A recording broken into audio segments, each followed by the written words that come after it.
Shalom. First off, I want to give all praise, glory, and honor to Yahweh, Bahashem, Yahweh Shai, Bahashem, Rakakadash. Double honors to the apostles and the elders of Great Millstone. Salutations to the hopeful elect that are scattered throughout the four corners of the earth. And to all my brothers out here preaching this truth to you, I say, Shalom. This is Amatazar from the Chicago camp coming back at you again with another lesson entitled, It's Here, Money Power. Okay? So when I say it's here, I'm talking about the MOTB. Okay, so the mark is here. Now it's a issue of the implementation. Okay, so that means that we're close. We're at the end. So it's here, money power. Now, money power. I want to read an excerpt from the 1976 Harold Wallace Rosenthal interview. If you're not familiar with the 1976 Harold Wallace Rosenthal interview, it's called Hidden Tyranny. And in this interview, okay, according to Psalm 64 and 8, their tongue is falling upon themselves. So back in 1976, you had this small hatter, okay, who claims to be the people of the book, all right, and his people, his people claims to be the people of the book, but they're not. They're all imposters, okay. So now he explains in this 1976 interview that they had a plan of world domination, okay, a plan to enslave the entire world. So today I'm going to read for you just one small excerpt or one section called The Money Power. So I'm going to read the money power, then we're going to get some scriptures, and then we're going to watch this video, okay, a small little video. So here we go with the money power excerpt. It says, when questioned about the ways in which the small hatters have gained power, Mr. Rosenthal said, our power has been created through the manipulation of the national monetary system. We authorize the quotation, money is power. So I'm going to stop right there. If you've ever heard the phrase, money is power, okay, Amalek created that, okay? I'll read it again. Our power has been created through the manipulation of the national monetary system. We authored the quotation, money is power. As revealed in our master plan, it was essential for us to establish a private national bank.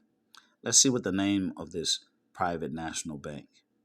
The Federal Reserve System fitted our plan nicely since it is owned by us.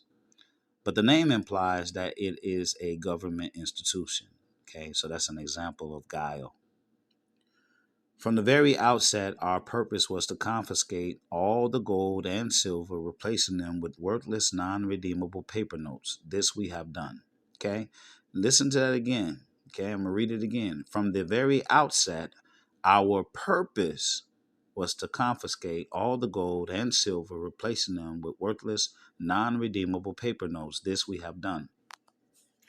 So he's talking about a purpose. So these people, they do have a purpose. Now, according to Romans, the ninth chapter, the Bible explains that there are vessels made for honor and there's vessels for dishonor. Esau, Edom is that vessel of dishonor, and Jacob is the vessel of honor. Okay, so they are working according to their purpose. Right? They do have a purpose, and he explained that they have a purpose. Let me continue. As I said, this hidden tyranny may be hard to find off of the internet. I just happened to print it out. All right. When also it says, when asked about the term non-redeemable notes, Mr. Rosenthal replied, prior to 1968, the gullible Goy could take a $1 Federal Reserve note into any bank in America and redeem it for $1, which was by law a coin containing 412.5 grams of 90% silver.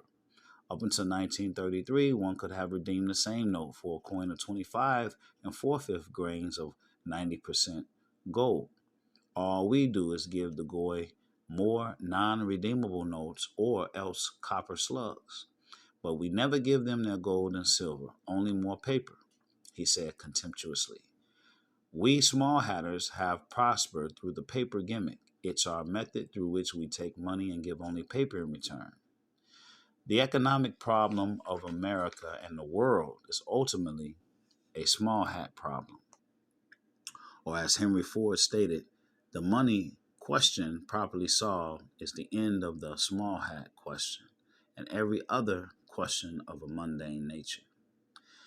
It says, can you give an example of this? We asked.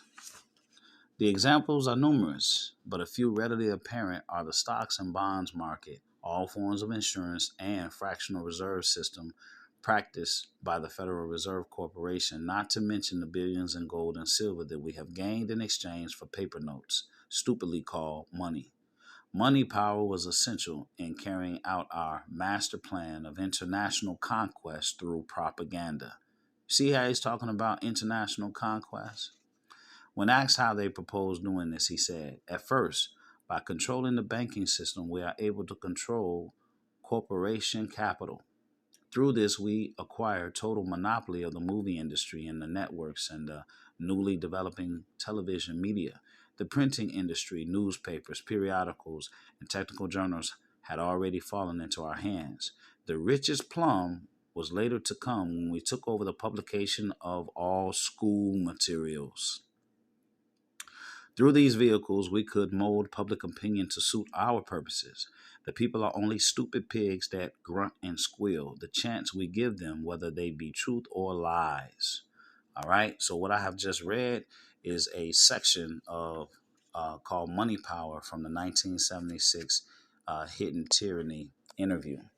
Also, when you read that interview, it says that the small hatters are on both sides of um, every issue. Um, and what they do is they put an issue in front of you, and then they set up the scene, and then they sit back and watch you. And he said that they play with the public as a cat plays with a ball of yarn. All right, that's who these people do. Now, how are these people able to do those things? Because it is in the power of their hand. All right. So now let's get my scriptures and then we're going to close with this video. So let's get the scriptures. Micah 2:1 says, woe to them that devise iniquity and work evil upon their beds. When the morning is light, they practice it because it is in the power of their hand. In the power of whose hand? The wicked. Job 9:24. Okay, you can't do all these things unless you have the power to do them. Simple as that. Okay, so Yahushua is going to come back to a world where Esau Edom is in power. That's who's in power right now. Job 9:24 says, the earth is given into the hand of the wicked. He covered the faces of the judges thereof. If not, where and who is he? All right, it's Esau Edom who used iconoclasm to paint over the people who had dark complexion, all right, um, all throughout history. So all of the prophets and, you had Esau, painting, everybody his complexion white, all right, to give you a false sense of reality. But the earth is given into the hand of the wicked, okay? And that hand of the wicked is the same hand, and Micah 2:1 said it is in the power of their hand to do so, okay? To devise what? Iniquity. All right. So like, so let's go. Harold Wallace Rosendahl said that their purpose was to confiscate all the gold and the silver, which lines up with Jeremiah 49:9. Because Esau Edom is the great gatherer. Okay. And what does that mean? It's in reference to The Most High gave a law to Israel when it came to uh, food and planting and harvest, that we were not supposed to glean the corners of the fields. So let's say, for instance, you had a field of grapes. Okay, according to the law, you're supposed to leave the corners for the what? For the hungry. Okay, for those who don't have. That way, without even going into your property, they can walk along the corners, the edges, and they can eat the grapes. But Esau is the grape gatherer that won't leave no grapes on the corners. Okay? This is Jeremiah 49:9. It says, if grape gatherers come to thee, would they not leave some gleaning grapes? If these by night, they will destroy till they have enough. But I have made Esau bare. I have uncovered his secret places, and he shall not be able to hide himself. His seed is spoiled, and his brethren and his neighbors, and he is not. And that's what these video epistles are doing. Okay. These video epistles are exposing Esau Edom for who he is. All right. And the spirit, okay, the spirit of the grape gatherer, he has to have it all. That's why he has his plan to enslave the entire world. Okay. He has to have it all. He has to have it all. Esau would charge you to fucking breathe air if he could. He already charging you to drink water. If he could, every time you breathe, he would count how many breaths a person breathes in a day and charge you a percentage of breathing air if he could. All right. This fucking bastard. All right. Let's go ahead and watch the video. And then we'll come to the... I tell you what. Let's do this. That way we'll just watch the video and get and be done. Okay. This is Revelation 13:16. Okay. This is the mark. And he causeth all, both small and great, rich and poor, free and bond, to receive a mark in their right hand or in their foreheads, and that no man might buy or sell, save he that had the mark, or the name of the beast, or the number of his name. All right. So just the other day, I did a lesson called Power to the Beast, where the United Nations and the World Economic Forum, all right, basically was asking for absolute power, all right, for the purpose of any type of, let's just say, new pandemic, okay, or some kind of natural phenomenon, okay, that's the way they named it. So they're looking for absolute power from all the governments, okay? And this so-called sovereign authority from each government. And each government is going to give the UN that power, okay? They're going to give power to the beast, all right? So let's go ahead and watch the video. And I'll come... Yep, I already hit the Revelation 13:16. So we could watch the video and that'll be it. All right. According to the revealing news website, thepeoplesvoice.tv, the World Economic Forum basically has the intention to roll out the mark of the beast and to force everyone to basically be implanted with a small chip under the skin if they want to have access to both food, their bank accounts, etc., etc. The World Economic Forum has declared that all citizens must be implanted with a CBDC microchip in the very near future in order to be able to fully participate in society and do basic things such as purchase food and water.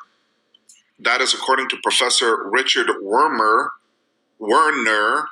In the very near future, citizens will, quote, need to use the latest technology, end quote, such as a, quote, CBDC chip implant, end quote, in order to access their bank accounts. Okay? So this guy has a pretty big resume. Check it out here. He is the creator of the quantitative easing monetary policy, which he proposed to Japan back in 1995. Okay, so this is, of course, according to major top news websites like expose-news.com, which reports at the Amsterdam Science Summit in 2022, Professor Werner gave a lecture on essential bank digital currency and on the 2030 agenda of the World Economic Forum. At the sidelines of this year's Amsterdam Science Summit, he spoke to Ivor Cummins about CBDCs and how high inflation has been orchestrated by central banks to further their agenda. Imagine that. Okay, they orchestrated high inflation in order to carry out their agenda, and that's the reason why you and I are both seeing high inflation everywhere. Yes, that is correct. That is the reason why you're seeing high inflation everywhere.